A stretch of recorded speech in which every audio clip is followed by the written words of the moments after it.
Hello, this is History Shorts with the Artifactual Scholar. Today, I'll be talking about the theft of St. Mark's body. Robbery and theft have a long history in human societies. Ancient law codes and social traditions testify to the presence of this type of crime. Often, the thieves are driven to these actions by desperation, jealousy, or boredom.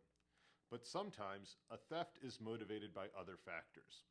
One of the more brazen and bizarre acts of thievery occurred in the early 9th century, when a pair of Venetian merchants stole the corpse of St. Mark.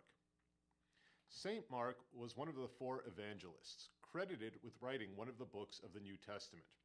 According to early Christian tradition, Mark traveled to Alexandria, Egypt, sometime around the year AD 49, and established the Church of Alexandria. 2 decades later, in AD 68, Mark was martyred by the non-Christian inhabitants of the city. It was popularly believed that his remains were buried in Alexandria, where they were venerated by the Christian community for the next 7.5 centuries.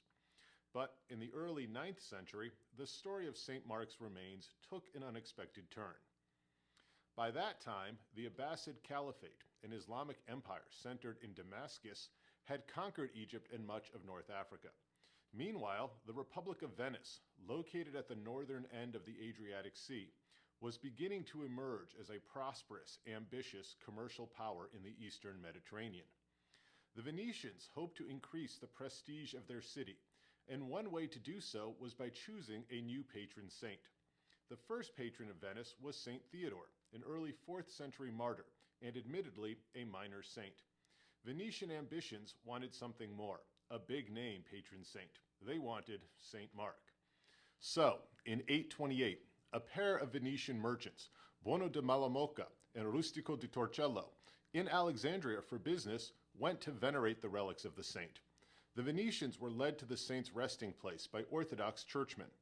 According to one account, the keepers of the sanctuary feared that the Muslim rulers of Egypt were planning on destroying and desecrating the tomb, and the Venetians offered to remove the saint for safekeeping. However, another story claims that the Venetians bribed the priests and then absconded with the corpse. In either case, Buono and Rustico made off with the saint. To smuggle the saint past the Abbasid customs inspectors, the Venetians packed the body in a basket and covered it with pork and cabbage. The Muslim customs men, disgusted by the pork, did not inspect the basket, and the saint was safely stowed aboard a Venetian ship. Once out to sea, the Venetian ships were caught in ferocious storms and dangerous waters. But the ships were saved when a vision of St. Mark appeared and guided them safely to Venice.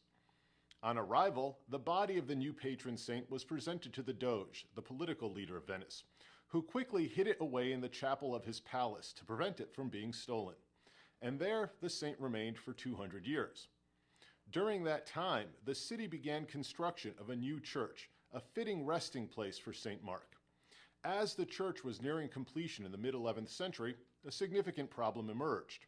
No one knew where the remains of the saint were hidden. The city was plunged into despair. But once again, the miraculous occurred. According to legend, as the Venetians desperately searched for the relic, the saint's arm emerged from a pillar in the old chapel, indicating the location of the body. The ecstatic Venetians placed the saint in a sarcophagus in the crypt of the new church. In the early 19th century, the saint was moved out of the oft-flooded crypt and placed beneath the high altar. The saga of St. Mark's remains is a tale of piety and politics, faith and fancy. Venetian aspirations to grandeur certainly played a role in the story, as did the deep-seated belief in the power and importance of holy relics. Possession of the saint is still a point of civic pride in Venice, and perhaps the saint has finally found a permanent resting place. This has been History Shorts. Thanks for watching.